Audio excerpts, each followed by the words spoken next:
Selamat datang dalam sesi bacaan buku harian Santa Faustina.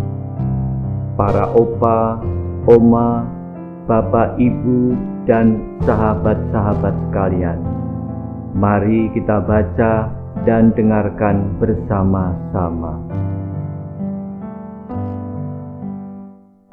Buku harian Santa Faustina nomor 846 sampai 850. 25 Desember 1936.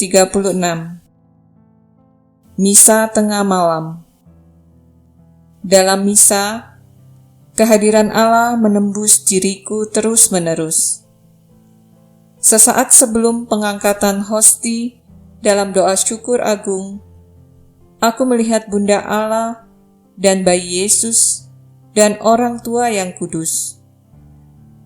Bunda yang amat kudus mengucapkan kata-kata ini kepadaku. Putriku Faustina, ambillah harta yang paling berharga ini. Dan ia menyerahkan bayi Yesus kepadaku.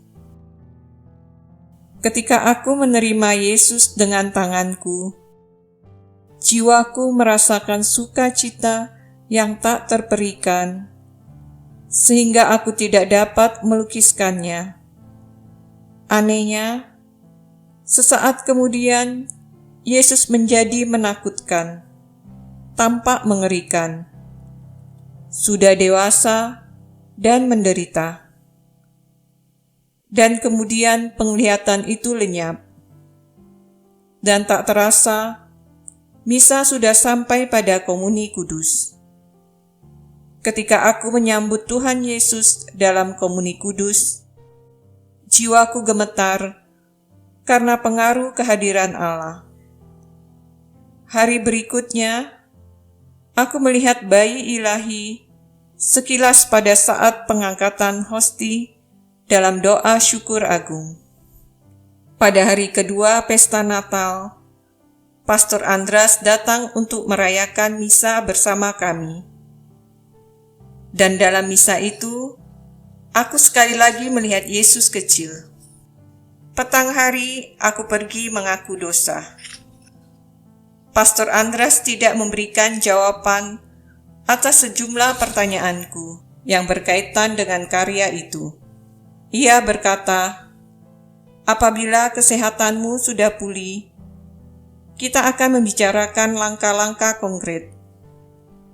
Dan sekarang, berusahalah memanfaatkan rahmat yang diberikan Allah kepadamu, dan berusahalah untuk sungguh memulihkan kesehatan.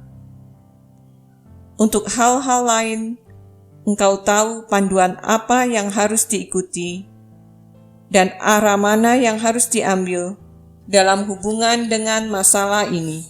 Sebagai penitensi, Pastor Andras menyuruh aku mendaras korongka yang telah diajarkan Yesus kepadaku. Sementara aku mendaras korongka, aku mendengar suara yang berkata, "Oh, betapa banyaknya rahmat yang akan aku berikan kepada jiwa-jiwa yang mendaras koronka ini." Lubuk kerahimanku yang mesra tergerak melihat mereka yang mendaras koronka ini. Tulislah kata-kata ini, putriku. Berbicaralah kepada dunia tentang kerahimanku. Biarlah seluruh umat manusia mengenal kerahimanku yang tiada tara. Itulah tanda untuk akhir zaman. Dan sesudah itu akan tiba hari pengadilan.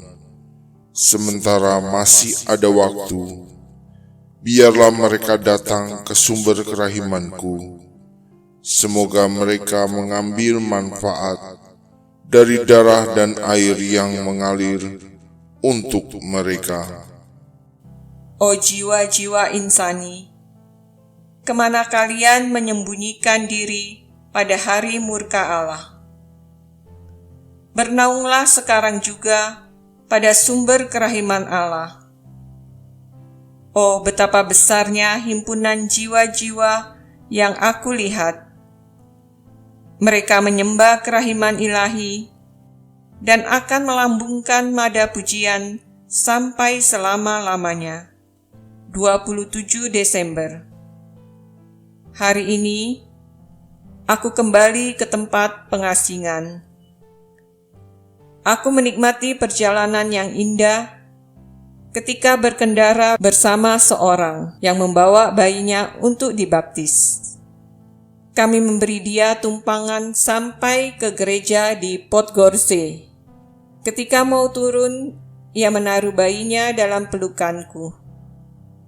Ketika memandangnya, aku mempersembahkannya dengan doa yang kusuk kepada Allah, supaya suatu saat nanti ia dapat memuliakan Allah secara istimewa.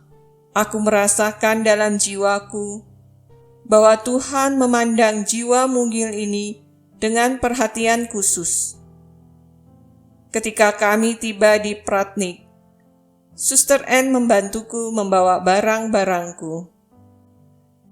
Ketika kami memasuki kamarku, kami melihat kartu yang indah dengan gambar malaikat dan tulisan Gloria in. Aku menduga gambar itu dikirim oleh seorang suster yang sakit yang aku kirimi pohon Natal. Demikianlah liburan sudah usai. Tidak ada lagi yang dapat melegakan kerinduanku. Aku hanya merindukan Engkau, oh Pencipta dan Allahku yang kekal. Tidak ada perayaan atau nada indah yang menyejukkan jiwaku. Sebaliknya, membuat aku semakin rindu. Setiap kali aku ingat namamu, rohku meluncur menuju Engkau, oh Tuhan. Demikian telah kita baca dan dengarkan bersama-sama buku harian Santa Faustina hari ini. Kita akan lanjutkan bersama-sama besok di waktu yang sama. Berkah dalam.